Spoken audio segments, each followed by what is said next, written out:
इस कार्यक्रम के पुण्यार्चक हैं राजवैद्य स्वर्गीय श्री चंद्र कुमार जैन, राजवैधा स्वर्गीय श्रीमती कुसुम लक्ष्मी जैन की पुण्य स्मृति में पुत्र डॉक्टर पारस कुमार जैन सपरिवार, डॉक्टर शैल कुमार जैन सपरिवार, डॉक्टर अरुण कुमार जैन सपरिवार, डॉक्टर ए.के. जैन, श्रीमती नीलम जैन, पुत्र एवं पुत्रवधू डॉक्टर संकल्प जैन, डॉक्टर सृष्टि जैन सपरिवार, चार बाग लखनऊ।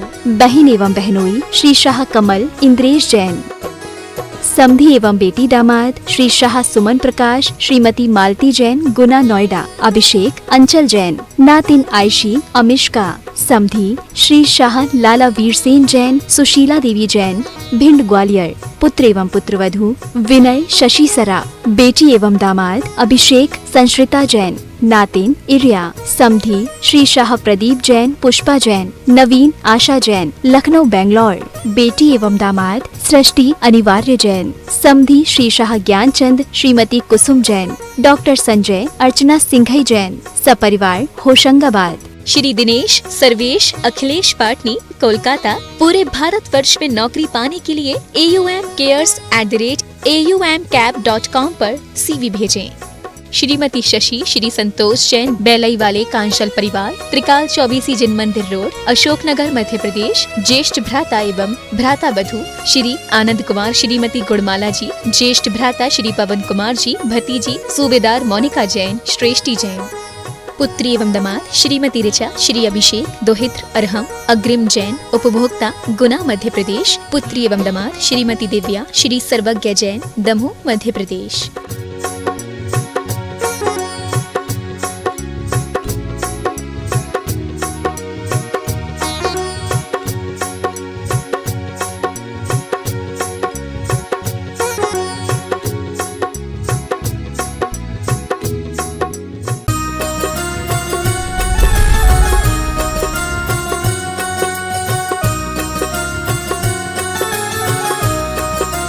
देवादिदेव 1008 आदिम तीर्थंकर श्री आदिनाथ भगवान की।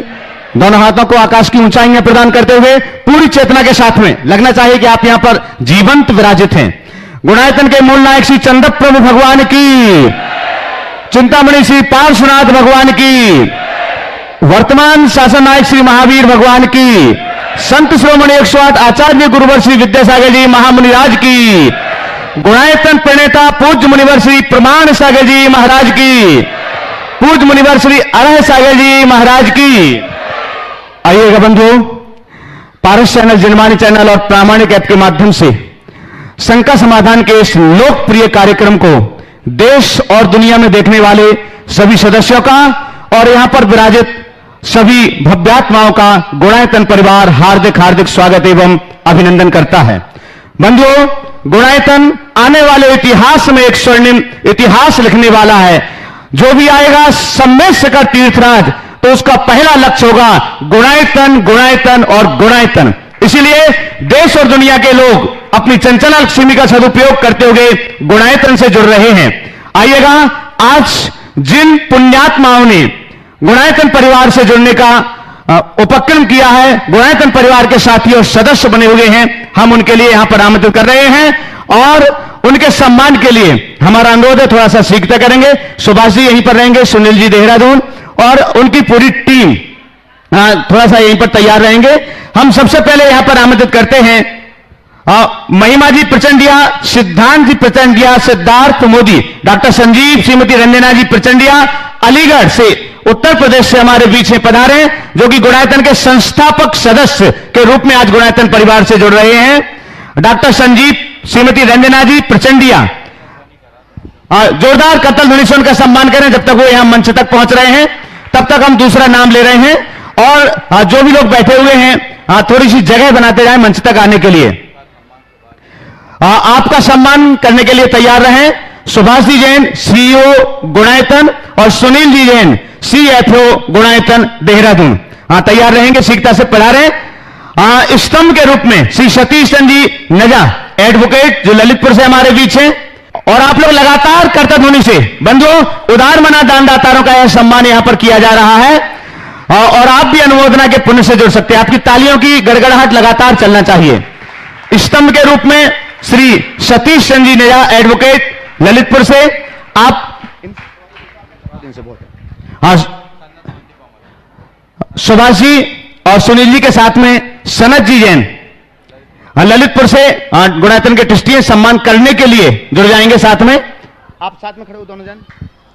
सूत्रधार के रूप में श्री सुरेंद्र कुमार जी जैन दिल्ली से हमारे बीच हैं। सुरेंद्र कुमार जैन दिल्ली, अगर यहां पर हो तो मंच पर आ जाएं शीघ्रता से। जोरदार जोरदार करतल ध्वनि के साथ सम्मान करते जाए बंधुओं। सूत्रधार के रूप में श्रीमती सुशीला देवी बाकलीवाल, श्री वीर कुमार, सुकुमार, राजेश कुमार बाकलीवाल कोलकाता से अगर यहां पर उपस्थित हो तो पधारें। सूत्रधार के ही रूप में श्रीमती सुलोचना देवी पहाड़िया, धर्मपत्नी स्वर्गीय नेमीचंद पहाड़िया, गुवाहाटी आसाम से अगर यहां पर हो, जिनके भी हम नाम ले रहे हैं, आप यहां पर उपस्थित हैं तो मंच तक पहुंचेंगे, कोई बात नहीं है, आगे तैयार रहेंगे। सम्मान के लिए तैयार रहेंगी चंद्रकला जी पाटनी रांची और लता जी गंगवाल गया, तैयार रहें सम्मान करने के लिए। तब तक आगे तैयार रहेंगे, आप अपने स्थान से उठकर के मंच तक पहुंचेंगे। सूत्रधार के रूप में श्री कैलाश कांता जी लोहाड़िया जयपुर से, श्री नेमी कुमार, मुन्ना देवी छाबड़ा, अतुल सुधा महावीर रश्मि, अरुणा अनुराग अनंत आयुषी आयुध काव्या छाबड़ा जयपुर से, जिनके भी नाम ले रहे हैं अगर यहां उपस्थित हैं तो मंच तक पहुंचेंगे। श्री नेमी कुमार जी, मुन्ना देवी जी छाबड़ा जो जयपुर राजस्थान से हैं और गुणायतन परिवार से जुड़ रहे हैं, जोरदार करतल ध्वनि से उनका सम्मान कीजिएगा। सम्मान करने के लिए हम यहां पर आमंत्रित कर रहे हैं सतीश जी मोदी पधारे। निर्मल जी शराफ सागर पधारेगा। निर्मल जी शराफ सागर, हाँ आ जाओ बड़े बेटे, बेटे को फिर तो सीखता करो। श्री प्रकाश चंद जी, कुसुम जी जैन, विशाल जूली, विनीत सैमी, निधि सक्षम जैन कोलकाता से गुणायतन सूत्रधार के रूप में जुड़ रहे हैं। आ जाए शीघ्रता से, आ जाए सामने आ जाए। एक मिनट, उनका नाम पूछ के बता मुझे। पहाड़िया परिवार श्रीमती सुलोचना देवी पहाड़िया, धर्मपत्नी स्वर्गीय नेमीचंद जी पहाड़िया, सुलोचना देवी हाँ, श्रीमती सुशीला देवी बाकलीवाल, श्री वीर कुमार, सुकुमार, राजेश कुमार बाकलीवाल कोलकाता से, जोरदार करतल ध्वनि से उनका सम्मान करें। गुणायतन के सूत्रधार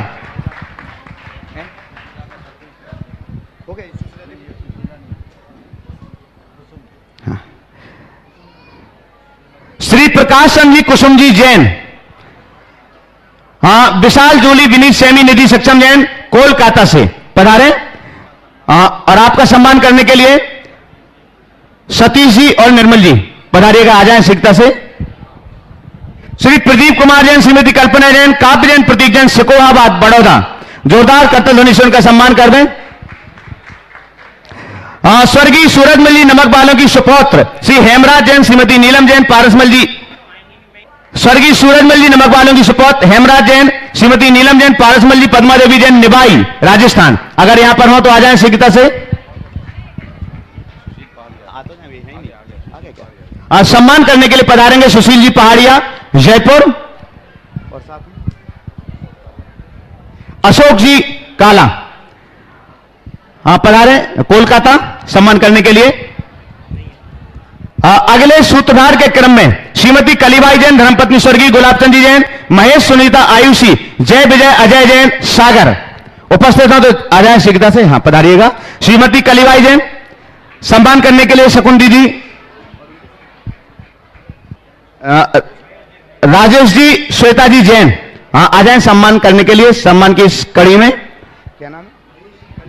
हाँ, श्रीमती कलीबाई जैन, धर्मपत्नी स्वर्गीय गुलाबचंद जैन, महेश सुनीता आयुषी, जय विजय अजय जैन सागर। आगे तैयार रहेंगे श्री पदमचंद जैन, ममता आनंद, रित सिंगई, अदिति, अभिनव, श्रेयांश, अंशिका, सिद्धार्थ जैन जबलपुर, सूत्रधार के रूप में जो गुणायतन परिवार से जुड़े हैं। इसके बाद निर्माण मित्र के रूप में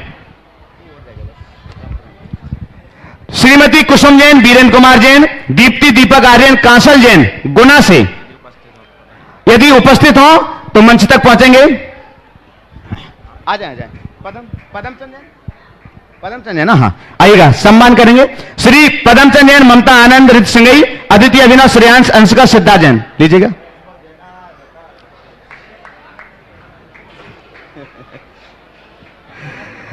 आगे निर्माण मित्र के रूप में तैयार रहेंगे श्री विनोद जी सराफ, श्री निशांत सुशांत सराफ सागर, विनोद सराफ, निशांत सुशांत सराफ सागर से। सूत्रधार के रूप में जुड़ रहे हैं मंजू राकेश जी पाटनी, अजमेर राजस्थान से। मंजू राकेश जी पाटनी शीघ्रता से आ जाएं, जो आज गुणायतन परिवार में सूत्रधार के रूप में जुड़ रहे हैं। मुकेश जी किन्नौर पधारेंगे सम्मान करने के लिए। मुकेश जी किन्नौर और मंजू राकेश जी जैन सम्मान करने के लिए पधारें शीघ्रता से।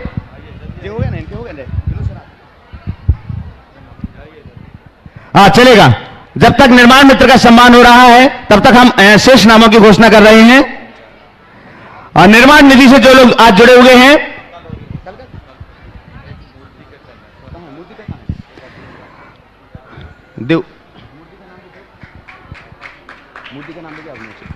जोरदार करतल ध्वनि से बंधुओं, जो भी लोग यह कार्यक्रम लाइव बैठ करके देख रहे हैं या जो भी यहां पर भी निर्माण निधि से जुड़े हुए हैं, आज चूंकि समय कम है हम उनके निर्माण निधि के नामों की घोषणा नहीं कर पा रहे हैं, सूची बहुत लंबी है। और जो लाइव इस कार्यक्रम को देख रहे हैं, कल शाम के कार्यक्रम में आपके नामों की घोषणा की जाएगी।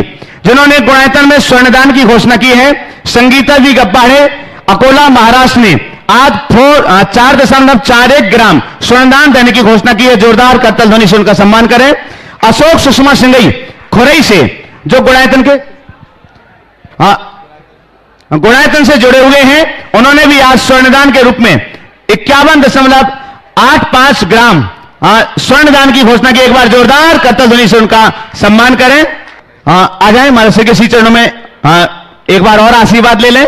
श्री मगन लाल जी जैन, श्रीमती कौशल्या जैन कटनी ने अपनी गुल्लक गुणायतन के लिए दान स्वरूप दी है। स्वर्णदान सोने की अंगूठी एक राजेश कुमार सुभाष कुमार जी जैन आरोन गुणा से, और विनीत आशी जैन स्वर्णदान 5 ग्राम स्वर्णदान दिया है। बंधु, हम सभी को मालूम है आने वाले कार्तिक मास के आस्थानिक महापर्व पर सिद्ध भूमि पर सिद्ध क्षेत्र में सिद्ध चक्र महामंडल विधान की आराधना संपन्न होने के लिए जा रही है, और उसके लिए लगातार मंडल के पुण्यार्जकों के नाम यहां पर आ रहे हैं। आपसे हम बतला दें, मात्र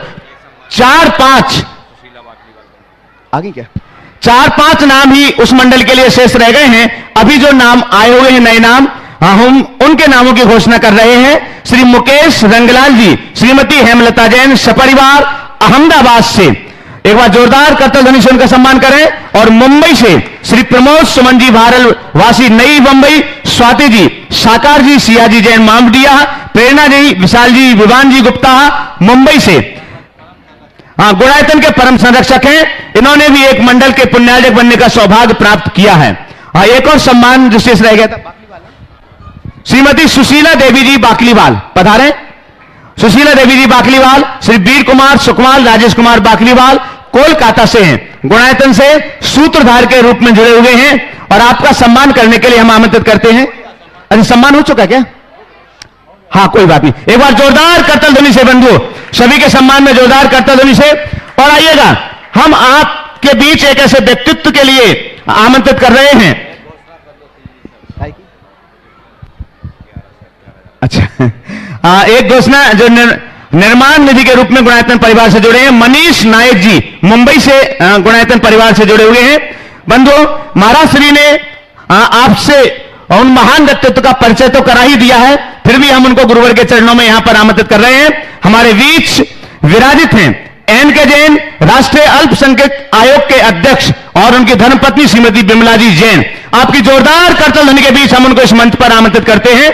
कृपया पधारें, और आपके सम्मान के लिए हम आमंत्रित करते हैं। आ जाएं, दोनों जन आ जाएं, साथ में ही आ जाएं, यहीं पर आ जाएं। और आपके सम्मान के लिए हम आमंत्रित करते हैं एमपी अजमेरा साहब, रांची से हमारे बीच हैं, विधि सलाहकार गुणायतन और निर्देशक सेवायतन। हाँ, और भी हैं, लेकिन आप पधारें। हाँ, IAS अधिकारी हैं। और साथ में सुभाष जी जैन CEO गुणायतन, चंद्रकला जी पाटनी, श्रीमती बिमला जी का सम्मान करने के लिए, और लता जी गंगवाल गया गुणायतन मंत्री पधारे। आपकी करतल ध्वनि लगातार चलना चाहिए बंधु। सुनील को सुनील जी सियाथो आप पधारे, साथ में सम्मान की श्रृंखला से जुड़िएगा। आपकी बस इतनी सी ताकत, ये करतल ध्वनि लगातार चलना चाहिए। समाज के गौरव हैं, इतने महान तब पद पर वहां पर पहुंचे हुए हैं, थोड़ा सा आप लोग सामने हो जाएं, सामने कर लें उनको। सुभाष जी,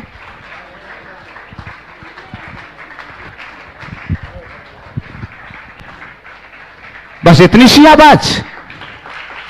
हाँ, ये महान व्यक्तित्व के अभिनंदन का कार्य चल रहा है। और आइएगा,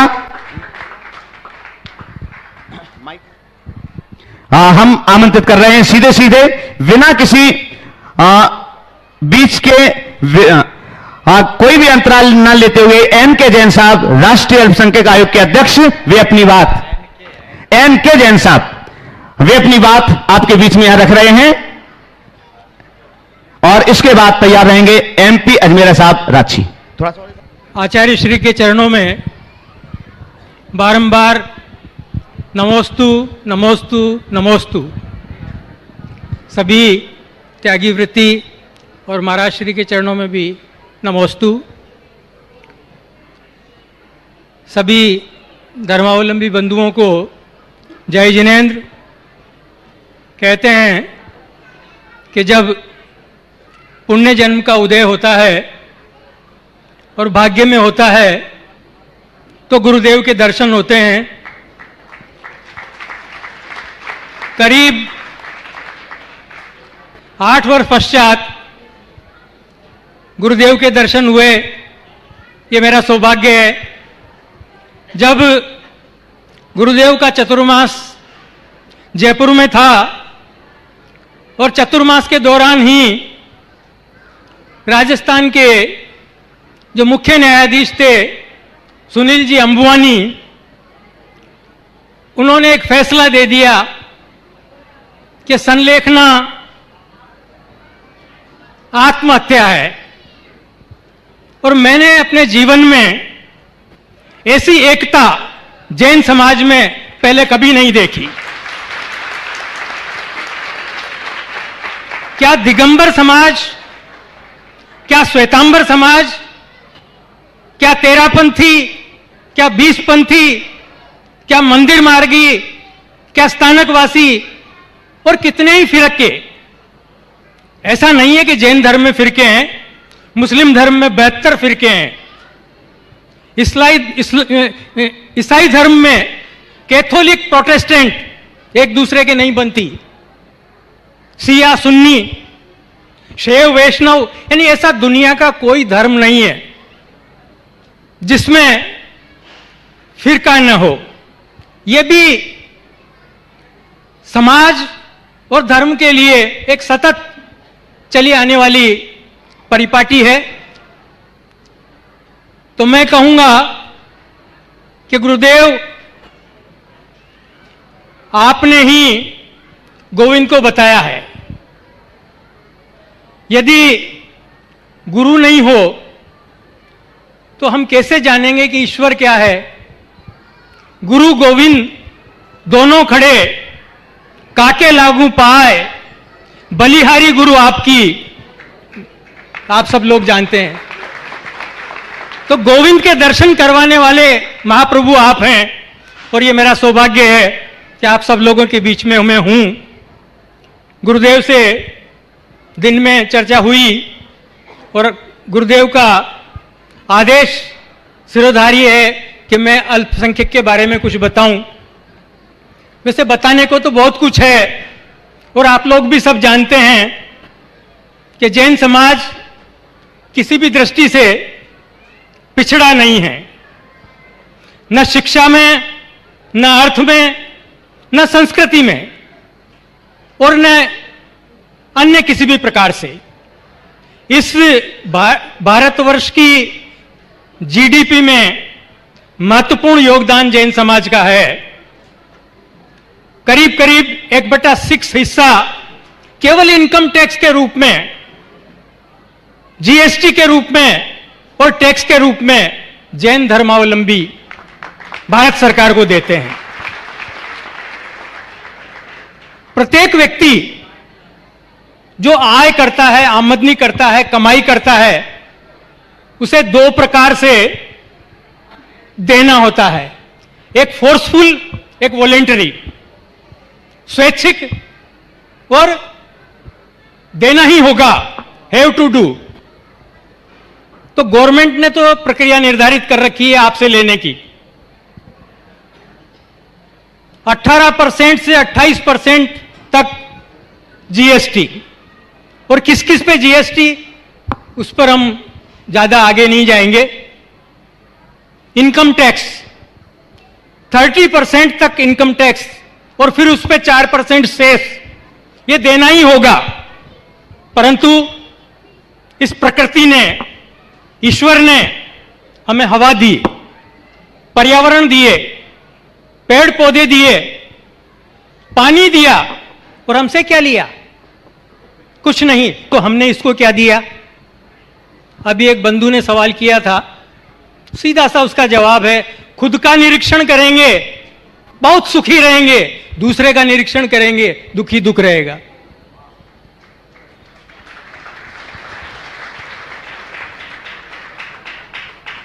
आज के इस बहुत ही पवित्र दिन के लिए मैं सबको बहुत बहुत बधाई देता हूं।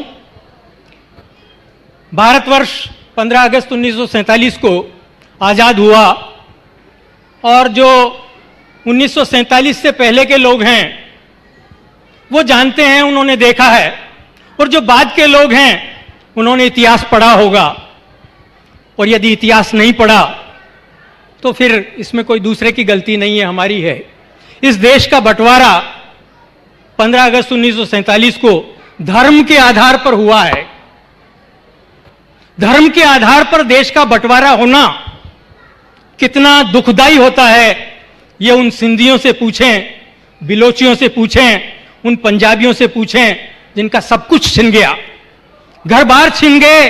किस स्थिति में वो इंडिया में आए और किस स्थिति में पाकिस्तान गए। ऐसा नहीं है कि हम ही ने दुख झेला, उन्होंने भी झेला है। तो त्रासदी है, और धर्म के आधार पर यदि बंटवारा होता है तो इससे बुरी कोई बात नहीं हो सकती। हमने दास्ता भी देखी है, और आज हम लोकतंत्र में हैं। और लोकतंत्र कब सफल होगा? जब आप सोए हुए नागरिक नहीं हो। महात्मा गांधी ने कहा है, सोए हुए नागरिकों की जरूरत नहीं है, जागरूक नागरिकों की जरूरत है लोकतंत्र को बचाए रखने के लिए। और ये गुरुतर भार लोकतंत्र को बचाने का हम सब पर है, किसी एक पर नहीं है। तो आजादी के बाद भारत का संविधान बना। आप जानते हैं संविधान क्या है? यह संविधान। तो प्रश्न मंच पर मेरा सबसे पहला प्रश्न आचार्य श्री से है, आज जवाब देने की जरूरत नहीं, कभी बाद में आप दे देना, कि क्या हमारा ये संविधान है? सम यानी बराबर, विधान यानी कानून। क्या बराबर का कानून है देश में? नहीं, बिल्कुल नहीं। क्योंकि जब देश का बंटवारा हुआ तो पाकिस्तान ने तो यह कहा कि हमारा देश धार्मिक आधार पर पाकिस्तान है, पर हमने कोई धर्म के आधार पर देश स्थापित नहीं किया। हमने कहा हमारा देश सेकुलर है, धर्मनिरपेक्ष है। परंतु धर्मनिरपेक्ष का मतलब यह नहीं है कि हम कोई धर्म को ही नहीं मानेंगे, धर्म को मानेंगे। जैन होने पर मुझे गर्व है, हो सकता है सामने वाले को ईसाई पर गर्व हो, परंतु वास्तविकता है कि जैन होने का हमें सबको गर्व करना चाहिए। मैं छोटा सा उदाहरण दूंगा, हमारा सब समय बहुत कम है, मुझे बोलना अल्पसंख्यक पर है, पर कभी कभार मौका मिलता है। एक मैक्स मूलर प्रकांड विद्वान हुए, और मैक्स मूलर ने बहुत गहन अध्ययन किया, 13 वर्ष तक दुनिया के तमाम ग्रंथों का अध्ययन किया, ऋषि मुनियों की दिनचर्या का अध्ययन किया, शास्त्रों का अध्ययन किया, और चुपचाप घर बैठ गए, कुछ नहीं कहा। लोगों ने उनसे पूछा कि साहब आपने इतना तपस्या की है, 13 वर्ष तक अध्ययन किया है, तो कुछ बताइए तो सही। कि नहीं भाई, सब धर्म अच्छे हैं, किसी के लिए कुछ कहना गलत बात है। क्योंकि सलमान रश्दी ने थोड़ा सा कुछ आयतों के लिए कुछ कह दिया, उसका फरमान जारी हो गया। तो धर्म के लिए कोई भी कुछ सुनने के लिए तैयार नहीं। हाँ, हम हैं, सहिष्णु हैं, हमारे धर्म के लिए कोई कुछ भी कह दे कि महाराज नहाते हैं कि नहीं नहाते, महाराज नंगे क्यों रहते हैं, अदालत में मुकदमा भी कर दो, कुछ भी कर दो, हम सहिष्णु हैं, सहनशील हैं, संयमी हैं, अहिंसक हैं, पर फिर भी हमारे ऊपर आरोप लगाया जाता है। आप लोग ताज्जुब करेंगे ये तक हमारे देश में हुआ है कि महाराष्ट्री पिकॉक यानी मोर को मरवा करके अपनी पीसी बनाते हैं और ये पार्लियामेंट में भाषण हुए, बैन लग गया। तो हमारे धर्म में ऐसा कुछ नहीं है। कहते हैं कि यदि अशांति हो गई तो कुछ लोगों को बुलाया, और बुलाया किसको? नेताओं को। शांति समिति की मीटिंग, शांति स्थापित। अरे भाई, अगर शांति स्थापित करना है तो अशांति मत करो।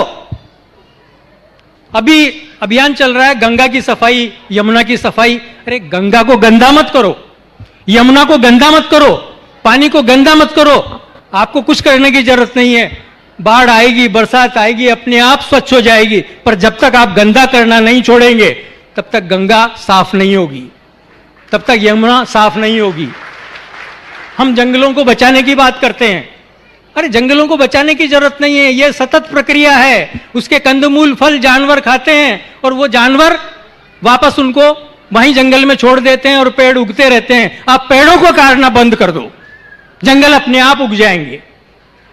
बहुत अधिक मैं नहीं कहूंगा, सिर्फ इतना कहूंगा कि जब भारत का संविधान लागू हुआ तब इसमें एक आर्टिकल रखा गया, छोटा सा आर्टिकल 31 इंडियन कॉन्स्टिट्यूशन, और 30 सब क्लोज 1 में यह चीज रखी गई कि कहीं ऐसा ना हो कि इस भारतवर्ष के अंदर जो धर्म है, धर्मावलंबी हैं, वो धर्म गायब हो जाए, लुप्त हो जाए, या बहुसंख्यक लोग अल्पसंख्यकों को आत्मसात कर लें, धर्मांतरण करा लें, उनको आत्मसात न करें। इसके लिए संविधान में प्रावधान रखा गया।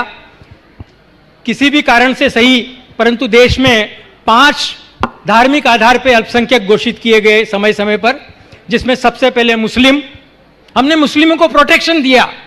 हिंदुस्तान जब आजाद हुआ तो हिंदुस्तान के मुसलमानों से कहा गया कि आप यहां रहिए, अपने मस्जिदों को भी रखिए, आप नमाज भी पढ़िए। हम जो देश की स्थापना कर रहे हैं सेकुलर है, धर्मनिरपेक्ष है, और वो यहां रहे।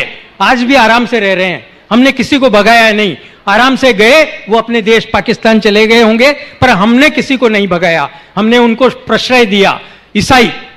ईसाई हिंदुस्तान में नहीं थे, अंग्रेजों के साथ ईसाई भी आए। और आज हमें कहते हुए गर्व भी होता है और ताज्जुब भी होता है, और हमें सीख भी मिलती है कि ईसाइयों ने छोटे छोटे गांवों में जाकर के और अपने स्कूलों की स्थापना की है, बड़े बड़े इंस्टीट्यूट खोल रखे हैं एडमिशन लेने के लिए। लाखों करोड़ों रुपए, खैर करोड़ों तो मैं नहीं कहूंगा, पर लाखों रुपए अगर कैपिटेशन फीस की आप देंगे तो आपको उनमें एडमिशन मिलेगा। ये ईसाइयों के आज भी हमारे यहाँ पर स्कूल, कॉलेज, एजुकेशनल इंस्टीट्यूशंस खुले हुए हैं। और छोटे छोटे गांवों में, आप केरल में चले जाइए, गांव गांव में हमने सबसे ज्यादा माइनॉरिटी स्टेटस सर्टिफिकेट पूरे हिंदुस्तान में केरला को दिए हैं। 100% लिटरेसी है, कोई भी अशिक्षित नहीं है केरला में। और छोटा सा, मैं केरला खूब घुमा हुआ हूं, कोची से लेकर त्रिवेंद्रम तक आप जाएंगे, केरल खत्म। राजस्थान के जैसलमेर जिले से छोटा है केरल। तो केरल की स्थिति है। तो सबसे पहले तो मैं जो देश में कानून बनाया, national commission for minority educational institution act, यानी माइनॉरिटी का क्या फायदा? बस एकमात्र फायदा कि आप अपने एजुकेशनल इंस्टीट्यूशन अपनी चॉइस के खोल सकते हैं, और 3 शर्तें हैं। एस्टेब्लिश आप खुद करेंगे, एडमिनिस्ट्रेशन आपके हाथ में होगा, और primarily for the benefit of minority community होगा। तो सबसे पहले तो मैं महाराष्ट्र को वो कानून की पुस्तक, बहुत छोटी सी है परंतु गूढ़ है, वो भेंट करना चाहूंगा।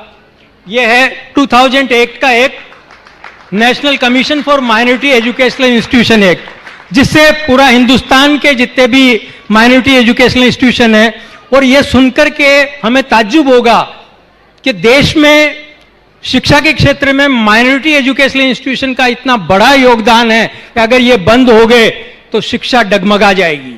इतना बड़ा फायदा इस माइनॉरिटी इंस्टीट्यूशन का है कि एक सिंगल माइनॉरिटी का पर्सन, चाहे वो जैन हो, चाहे मुस्लिम हो, चाहे ईसाई हो, सिख हो, बौद्ध हो, अकेला आदमी यूनिवर्सिटी खोल सकता है। न केवल एजुकेशनल इंस्टीट्यूशन बल्कि एक यूनिवर्सिटी खोलने का उसको वैधानिक अधिकार प्राप्त है, मूलभूत अधिकार प्राप्त है। और ये ऐसा अधिकार है मूलभूत अधिकार जिसको कर्टेल नहीं किया जा सकता। अगर भारत के संविधान में कोई बदलाव भी करना चाहें, इस प्रावधान को हटाना भी चाहें तो नहीं हटा सकते। हाँ, पार्लियामेंट को 368 जो आर्टिकल है कॉन्स्टिट्यूशन का, उसमें अमेंडमेंट का अधिकार है और अब तक बहुत अमेंडमेंट हुए हैं, कॉन्स्टिट्यूशन में अमेंडमेंट हुए हैं, परंतु basic structure of the constitution जो है, आपके जो मूलभूत अधिकार हैं, उन अधिकारों को कोई कर्टेल नहीं कर सकता, उन पर कोई कानून नहीं बना सकता। और मान लो बना भी दिया, कॉन्स्टिट्यूशन में अमेंडमेंट करेंगे कैसे? दोनों पार्लियामेंट के जो सदन है, अपर हाउस और लोअर हाउस, यानी लोकसभा और राज्यसभा, 2/3 मेजोरिटी से उसमें पास कराना होगा। फिर राज्य की विधानसभाओं में भी 2/3 में पास कराना होगा।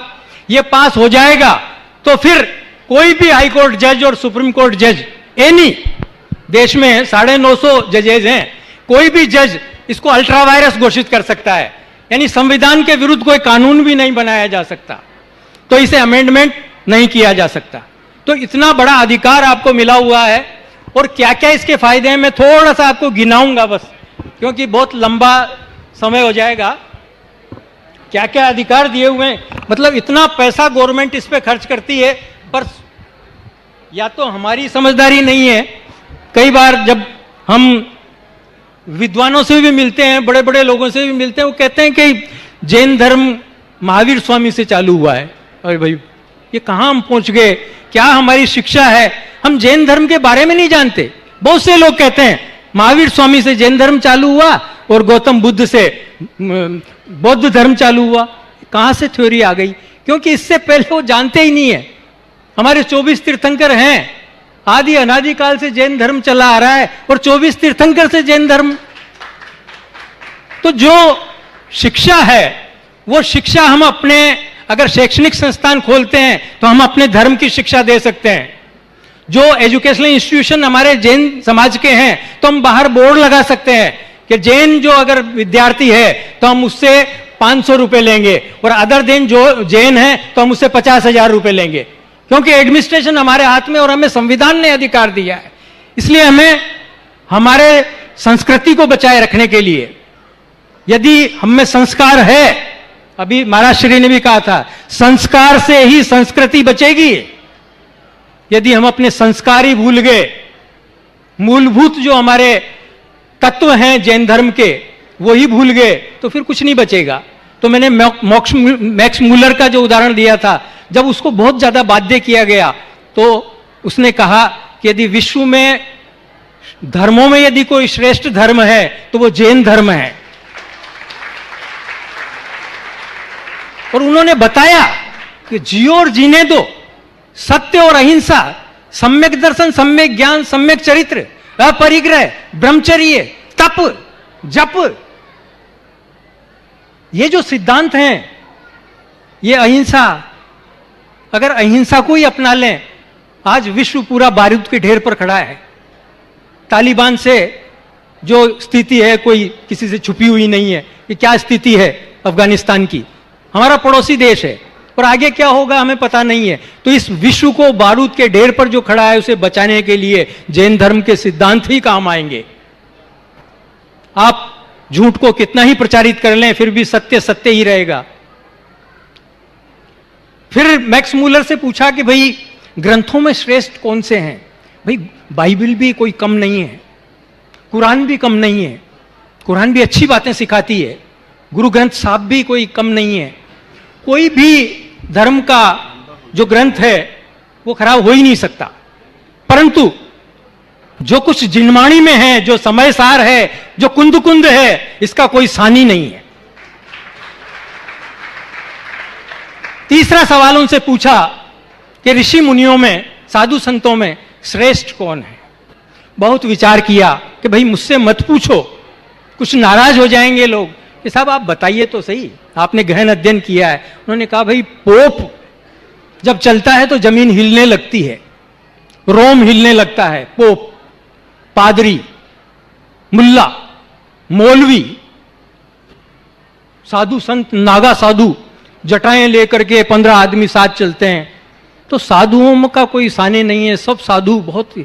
परंतु यदि त्याग और तपस्या की कोई मूर्ति है,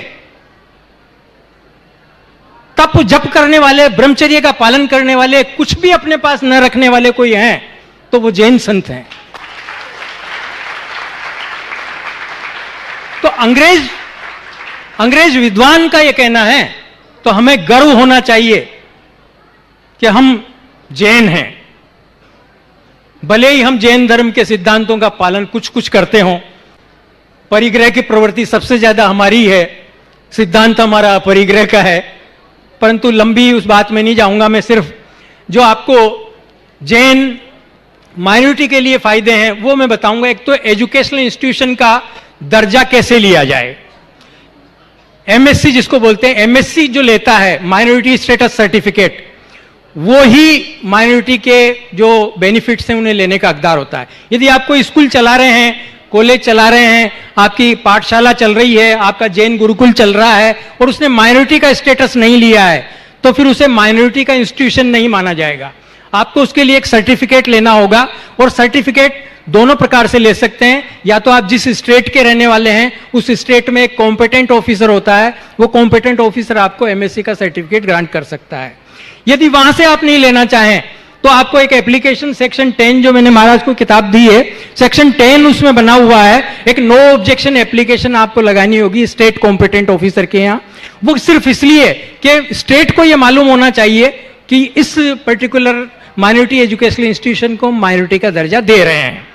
90 डेज के अंदर, 90 दिन में यदि स्टेट कॉम्पिटेंट अथॉरिटी आपके एप्लीकेशन पे कोई ऑर्डर नहीं करती है और वो sitting over the tight on that your application, तो आप डायरेक्ट हमारे कमीशन के अंदर एप्लीकेशन लगा सकते हैं कि साहब हमने सेक्शन 10 एनसीएमईआई के अंतर्गत एप्लीकेशन लगाई थी स्टेट में, स्टेट ने हमें माइनॉरिटी का दर्जा नहीं दिया और हमारी एप्लीकेशन पे कोई ऑर्डर भी पास नहीं किया, तो हमारे यहाँ स्ट्रेट वे आकर के आप एक छोटा सा फॉर्म है, वो भी मैं महाराज श्री को दूंगा, वो भर करके आप पेश कर दें और आने की भी जरूरत नहीं है, ऑनलाइन आप जाकर के उसे भेज देंगे तो भी मान लिया जाएगा। शर्त यह है कि आपको एक यूनिक आईडी लेनी पड़ेगी पोर्टल दर्पण पे नीति आयोग से, क्योंकि फर्जीवाड़ा बहुत हो रहा है। घर घर में स्कूल और कॉलेज और मदरसे और न जाने क्या क्या खुल रहे हैं, तो चेक एंड बैन करने के लिए यह प्रोविजन रखा गया है। तो आप हमारे यहां से भी माइनॉरिटी का स्टेटस ले लेते। माइनॉरिटी का स्टेटस लेने के बाद फिर फायदे ही फायदे हैं, नुकसान की कोई गुंजाइश ही नहीं है।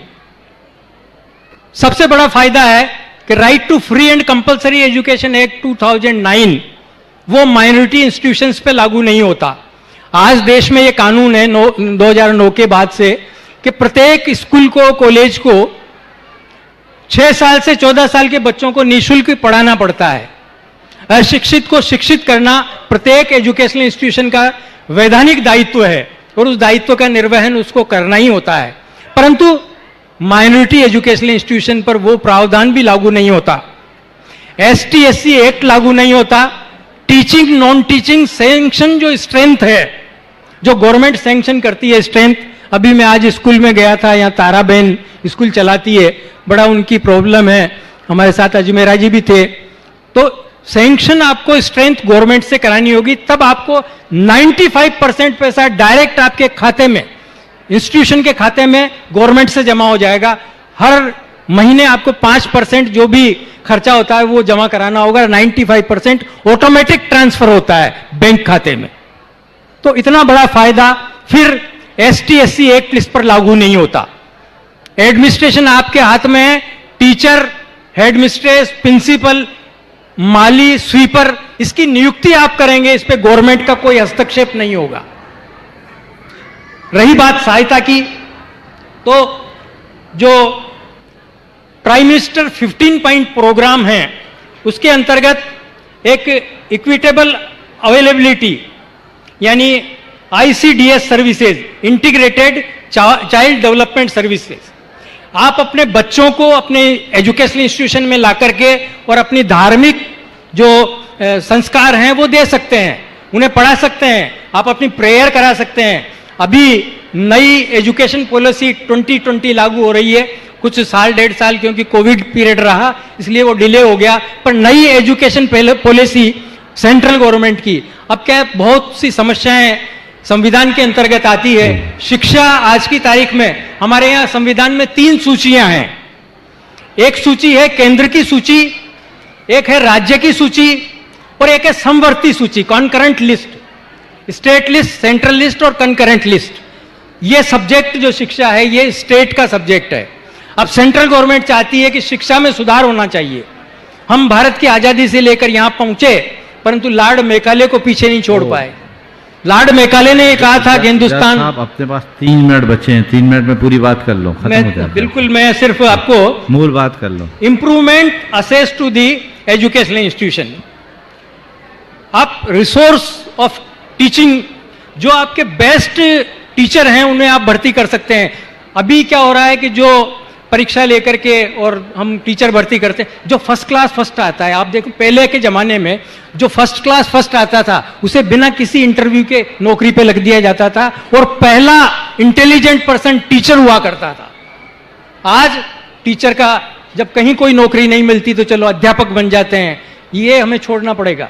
तो self employment and wages employment of the poor, ये गवर्नमेंट की, सेंट्रल गवर्नमेंट ने अपनी अलग अलग स्कीमें बना रखी है और स्टेट गवर्नमेंट ने अलग अलग स्कीमें बना रखी है। जैसे नई रोशनी, पढ़ो परदेश, और कोई बच्चा परदेश पढ़ने जाना चाहता है तो गवर्नमेंट उसके लिए देती है। नई रोशनी में हम बच्चियों के लिए भी, बच्चों के लिए भी उनको शिक्षित करते हैं। फिर रोजगार के साधन है, आपके लिए अलग से एक बैंक बनी हुई है, वो बैंक से आप लोन ले सकते हैं।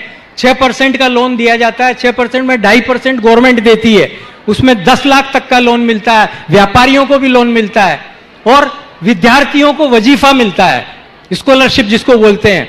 गवर्नमेंट ने यह नियम बना रखा है कि प्रत्येक जो कंपनी चलाते हैं उन कंपनी को सोशल रेस्पॉन्सिबिलिटी जो होती है कंपनी सोशल रेस्पॉन्सिबिलिटी के तहत 2% से लेकर 5% तक खर्च करना ही होता है। तो समय समय पर वो जो कंपनीज हैं वो स्कॉलरशिप की घोषणा करते हैं, उस स्कॉलरशिप की घोषणा का हम फायदा उठा सकते हैं। अभी नया प्रावधान और लागू किया है, EWS, इकोनॉमिकली बैकवर्ड क्लास, 10% वो रिजर्वेशन है। हमारे समाज के अंदर जितने भी ऐसे लोग हैं जिनकी आमदनी 8 लाख रुपए से कम है, जिनके पास 5 एकड़ से कम जमीन है, वो EWS का फायदा उठा सकते हैं। और EWS का फायदा नौकरी में भी मिलेगा, उन्हें एडमिशन में मिलेगा। हमारे जितने भी एजुकेशनल इंस्टीट्यूशन है, पूरी लिस्ट हमने कंप्यूटर पे भी दी हुई है। वो एजुकेशनल इंस्टीट्यूशंस ये कहते हैं कि साहब हमारे समाज के लोग हमें मिलते ही नहीं है। और ये सुनकर के ताज्जुब होता है कि ज्यादातर एजुकेशनल इंस्टीट्यूशन में बुंदेलखंड से लोग आते हैं। बड़ी बड़ी यूनिवर्सिटीज अकेले अकेले आदमी ने लगा रखी है, जो इस स्टाइल को समझ गया वो बहुत फायदा उठा रहा है, और जो सुषुप्त रह गया इस लोकतंत्र में बहुत पीछे रह जाता है। मैं नाम नहीं लूंगा, पर बड़े बड़े जेएनयू के एजुकेशनल इंस्टीट्यूशन चल रहे हैं। अकेले मुरादाबाद में तीर्थंकर महावीर यूनिवर्सिटी, आप सब एडवर्टाइजमेंट भी देखते होंगे, 1500 बेडेड तो हॉस्पिटल है, पीजी क्लासें मेडिकल की चलती है, इंजीनियरिंग, बड़ा लंबा चौड़ा कॉलेज मैंने देखा हुआ है, परंतु वहां जैन स्टूडेंट ही नहीं मिलते, जैसा उनका कहना है। वो कहते हैं कि मैं फीस में भी छूट देता हूं, अंदर परिसर में मंदिर भी बना रखा है, कंपलसरी है कि जैन जो स्टूडेंट हैं शाम को आरती के टाइम पर आएंगे, 10 लक्षण धर्म होता है उसमें वो प्रवेश करेंगे, परंतु बुंदेलखंड को छोड़ करके उन्हें अन्य स्थानों के स्टूडेंट ही नहीं मिलते। तो बहुत बड़ी समस्या है, फिर कभी बात करेंगे। मेरा जो समय है वो समाप्त हो रहा है। मैं सिर्फ एक ही बात कहूंगा कि आप सभी लोग गुणी हैं, तो सार सार को गई रहे और तोता दे उड़ाए, यही सज्जन का। बहुत बहुत नमोस्तु महाराज। अभी आपने बहुत विद्वत्तापूर्ण वक्तव्य जैन साहब का सुना। उन्होंने जो भी बातें कही, अगर समय की सीमा नहीं होती तो शायद अभी 1 आध घंटा और बोलते तो भी बात पूरी नहीं होती। बातें महत्व की थी।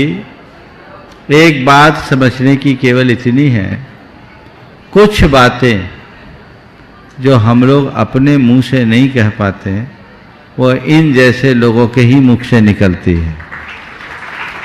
आज उन्होंने बहुत सारी बातें बताई, पर कुछ मूलभूत बात जिसके लिए वो आज उपस्थित हुए थे वो अंश छूट गए समय की सीमा के कारण। मैं जैन साहब से कहूँगा ये जानकारी लोगों तक जानी चाहिए एजुकेशन इंस्टीट्यूट के संचालन में माइनॉरिटी में रजिस्टर्ड होने के बाद क्या क्या बेनिफिट्स हैं, एम्प्लॉयमेंट के लिए माइनॉरिटी में रजिस्टर्ड लोगों के लिए क्या बेनिफिट्स हैं, हमारे जितने रिलीजियस इंस्टीट्यूशंस हैं इनको क्या बेनिफिट्स हैं, तथा अपने इंडस्ट्री और बिजनेस के लिए माइनॉरिटी का क्या बेनिफिट है। ये प्रचार प्रसार होना चाहिए। यद्यपि कई संगठनों ने इसका व्यापक प्रचार प्रसार किया, लेकिन अभी भी समाज में इसके प्रति जागरूकता नहीं है। जैन साहब को खड़ा करने का प्रयोजन कुल यही था कि इससे लोगों तक संदेश जाए। इन्होंने कहा कि हजारों करोड़ों का सालाना बजट होता है, लेकिन लोग लाभ नहीं उठा पाते। जैन लोग बहुत कम लाभ उठाते हैं। कोई बात नहीं, आज उनकी बात हम सबके बीच आई, फिर अवसर के अनुसार होगा।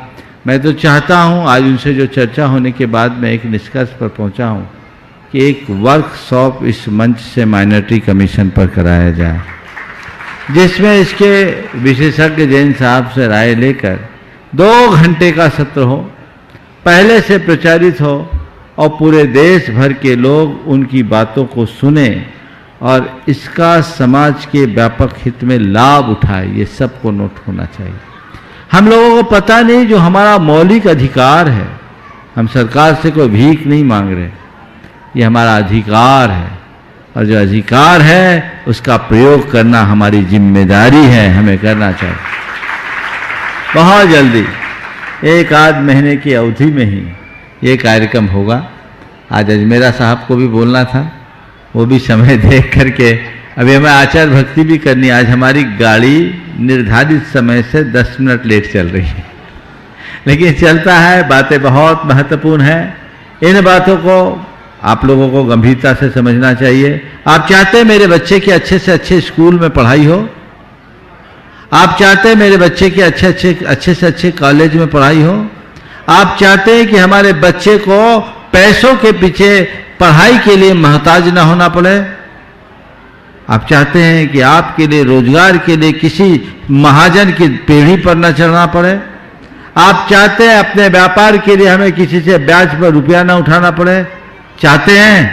बोलो हाँ। अगर चाहते हैं, हाँ है, तो माइनॉरिटी कमीशन के द्वारा जो राइट्स दिए गए हैं आप उसका अध्ययन कीजिए और उसका बेनिफिट्स लीजिए। अभी आपने कहा 10 लाख रुपए तक का लोन, मुझे किसी ने बताया था, जज साहब बताएंगे 1 करोड़ रुपए तक का लोन इंडस्ट्रीज के लिए दिया जाता। सही है? MSME, तो MSME में 1 करोड़ तक का लोन, वो क्या है प्रोविजन बताएंगे? उद्योग के लिए,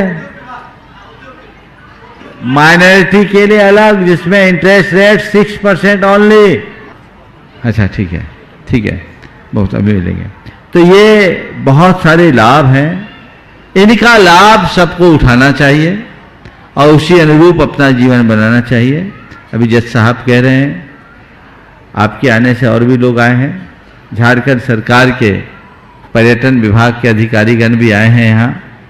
जरूर ऐसे लोगों को यहाँ मंच पर उपस्थित करना चाहिए। यहाँ उपस्थित है अल्पसंख्यक कल्याण अधिकारी भी आए हैं, उनको बुलाइए। मैं अपनी बात को विराम दे रहा हूँ, सभी को आशीर्वाद देते हुए। इन बातों पर चर्चा निरंतर होनी चाहिए।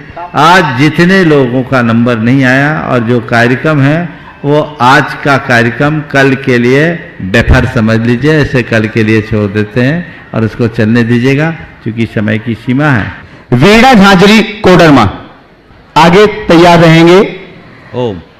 नमोस्तु गुरुदेव। अशोक काला, जेके मसाला, कोलकाता। गुरुवर, हम जैनियों का कुलाचार है देव दर्शन, पानी छानकर पीना और रात्रि भोजन त्याग।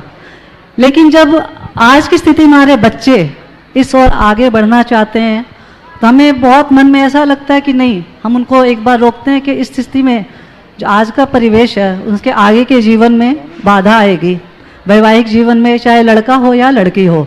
तो हमारा क्या कर्तव्य बनता है उसके प्रति कृपया मार्गदर्शन दें। ये बड़ी विडंबना है। जो हमारा आदर्श होना चाहिए आज वही हमारे लिए एक बड़ी समस्या बनते जा रही है।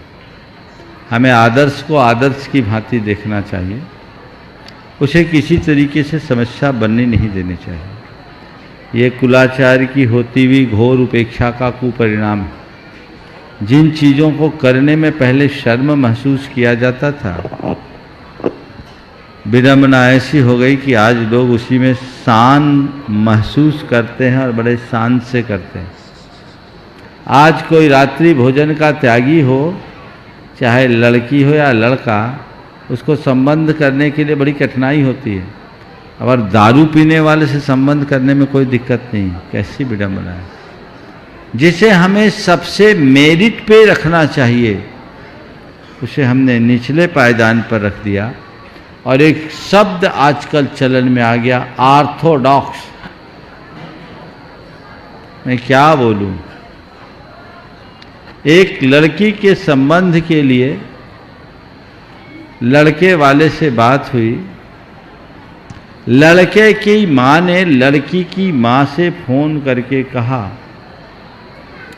लड़की चार्टर्ड अकाउंटेंट थी, लड़का भी चार्टर्ड अकाउंटेंट। लड़के की माँ ने लड़की की माँ से कहा, आपकी बेटी बहुत अच्छी है, उसमें सब अच्छाइयाँ हैं, पर उसको थोड़ा मॉडर्न होना चाहिए, उसे थोड़ा मॉडर्न होना चाहिए। लड़की की माँ ने पूछा, मॉडर्न से क्या मतलब? बोले बस हम ये चाहते हैं कि हमारे घर में ऑकेजनली लीकर आता है, अल्कोहल आता है, उसको भी लेना चाहिए। लड़की की माँ सुनी तो सन्न रह गई। जो लड़की कभी रात में भोजन करना पसंद नहीं की, उस लड़की के लिए ये कहा जा रहा है कि उसको कभी ये भी लेना चाहिए। ये कैसी विडंबना है। ये आज बहुत हो रहा है और समाज के संभ्रांत परिवारों में हो रहा है। और इसमें चाहे लड़का हो या लड़की, कोई नहीं बच पा रहे हैं। ये आने वाले दिनों के लिए एक बहुत ही बुरा संकेत है। आने वाली पीढ़ियां क्या करेगी? आज के जो युवा हैं, जो बाहर पढ़ रहे हैं, उच्च शिक्षा संस्थानों में हैं, युवक हो या युवती, ज़्यादातर व्यसनों के शिकार होते जा रहे हैं। कुलाचार दूर हो रहा है, दुराचार हावी हो रहा है। और जहाँ दुराचार हावी होगा वहाँ जीवन का उत्कर्ष नहीं हो सकता। इसलिए अपने जीवनोत्कर्ष के लिए हमें चाहिए कि हम इस पर विराम लें और अपने जीवन का पथ प्रशस्त कर सकें। ऐसा पुरुषार्थ करें, उद्यम करें। लोगों को दृढ़ता रखनी चाहिए, उसमें शिथिलता नहीं, एक माहौल बनाना चाहिए।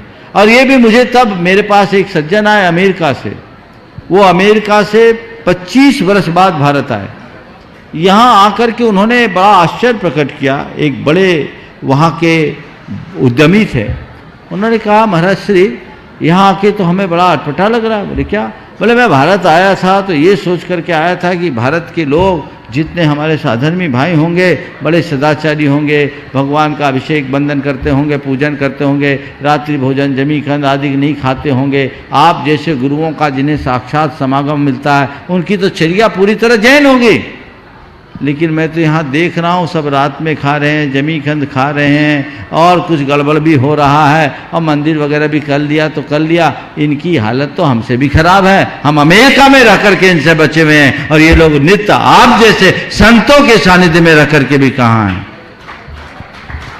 ताली बजाने की बात नहीं है, शर्म से डूब मरने की बात है। कहाँ ताली बजा रहे हो? ये क्या सवाल है? सोचने जैसी बात है। लोग इसमें गर्व महसूस करते हैं। ये कतई उचित नहीं है। हमें इस तरह की क्रियाओं पर यथाशीघ्र विराम लगाना चाहिए। और हमें अगर जैन धर्म को आगे ले जाना है तो आचार शुद्धि पर दृढ़ता से हमें बात करनी चाहिए। जब तक हम आचार शुद्धि का ध्यान नहीं रखेंगे तब तक किसी का कल्याण नहीं हो सकता। इसलिए आचार शुद्धि की बात। हाँ, नमोस्तु गुरुवर। नमोस्तु गुरुवर, नमोस्तु गुरुवर, नमोस्तु गुरुवर।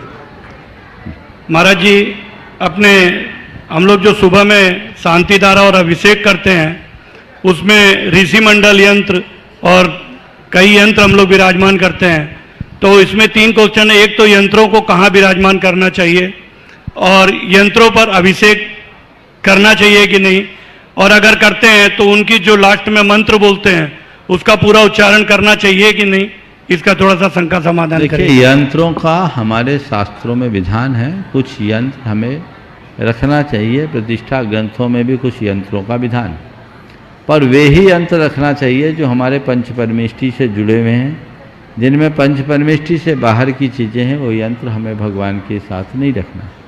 लेकिन कुछ लोग चूक करते हैं, यंत्र वेदी में रख सकते हैं, यंत्र को पृथक सिंहासन में रख सकते हैं, पर बहुत सारे लोगों ने भगवान का टेका बना दिया यंत्र को, भगवान के पीछे यंत्र टिका के रख देते। ये कतई उचित नहीं। यंत्र अलग से रखे, क्योंकि यंत्रों की शक्ति से चीज़ें आगे बढ़ती हैं और इसका विधान है। तो यंत्रों को टेका न रखें। आजकल तो बहुत अच्छे यंत्र के आसन आने लगे, स्टैंड आने लगे, उसमें रख दीजिए, अथवा वैसी व्यवस्था वेदी में नहीं है तो एक ही सिंहासन में सारे यंत्र रख दीजिए। वो भी नहीं है संभव तो वेदी के फलक पर लिटा के रख दीजिए, पर न तो प्रतिमा जी ढके और न ही यंत्र को प्रतिमा जी की पीठ पर रखे। ये हमारी कोशिश होनी चाहिए। अभिषेक करते समय यंत्र रखने की व्यवस्था है, लेकिन उसमें भी गलती करते हैं लोग, यंत्र को भगवान से टिका के रख देते हैं, यानी भगवान को यंत्र का टेका बना दिया। नहीं, भगवान से पृथक यंत्र को लेटा दें और लेटा करके कर दें।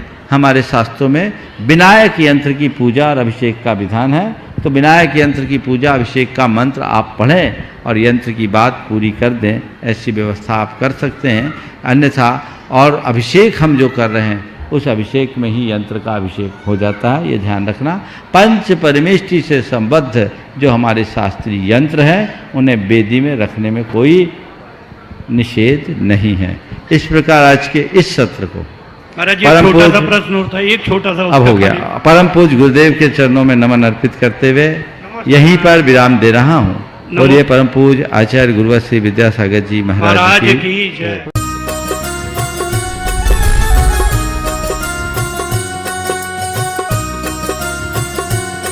इस कार्यक्रम के पुण्यार्चक थे राजवैद स्वर्गीय श्री चंद्र कुमार जैन, राजवैधा स्वर्गीय श्रीमती कुसुम लक्ष्मी जैन की पुण्य स्मृति में पुत्र डॉक्टर पारस कुमार जैन सपरिवार, डॉक्टर शैल कुमार जैन सपरिवार, डॉक्टर अरुण कुमार जैन सपरिवार, डॉक्टर ए.के. जैन, श्रीमती नीलम जैन, पुत्र एवं पुत्रवधू डॉक्टर संकल्प जैन, डॉक्टर सृष्टि जैन सपरिवार, 4 बाग, लखनऊ।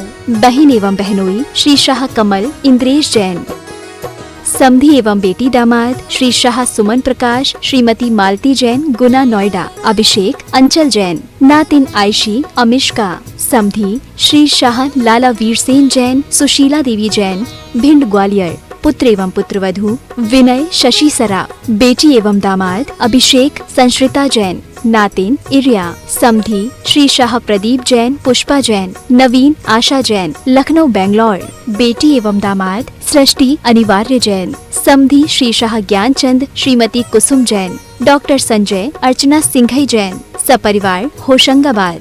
श्री दिनेश सर्वेश अखिलेश पाटनी कोलकाता, पूरे भारतवर्ष में नौकरी पाने के लिए AUMcares@aumcap.com पर CV भेजें। श्रीमती शशि श्री संतोष जैन बेलई वाले कांशल परिवार, त्रिकाल 24 जिन मंदिर रोड, अशोकनगर मध्य प्रदेश, ज्येष्ठ भ्राता एवं भ्राता बधू श्री आनंद कुमार श्रीमती गुड़माला जी, ज्येष्ठ भ्राता श्री पवन कुमार जी, भतीजी सूबेदार मोनिका जैन श्रेष्ठी जैन, पुत्री एवं दामाद श्रीमती ऋचा श्री अभिषेक दोहित्र अरहम अग्रिम जैन उपभोक्ता गुना मध्य प्रदेश, पुत्री एवं दामाद श्रीमती दिव्या श्री सर्वज्ञ जैन दमोह मध्य प्रदेश।